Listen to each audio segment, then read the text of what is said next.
Pemirsa, pasca disetujuinya rencana pembangunan underpass Patung Ngurah Rai oleh Kementerian PUPR, pemerintah Kabupaten Badung telah menyiapkan anggaran untuk pembebasan lahan.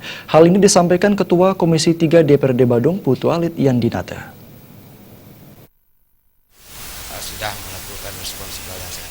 Menurut Ketua Komisi 3 DPRD Badung, Alit Yandinata, pembangunan underpass Simpang Ngurah Rai ini diyakini akan mampu memecah kemacetan di jalur Kuta Selatan. Terlebih pada tahun 2018 mendatang, Bali kembali menjadi tuan rumah kegiatan bertaraf internasional yang digelar oleh Dana Moneter Internasional IMF.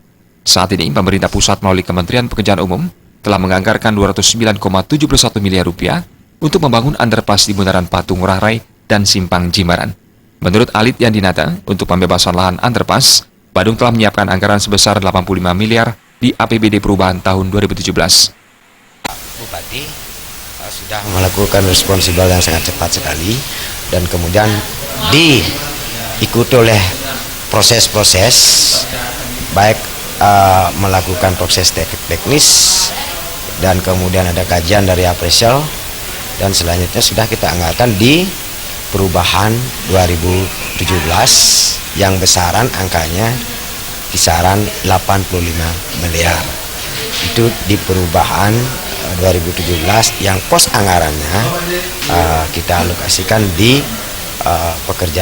Dinas Pekerjaan Umum dan Penataan Ruang.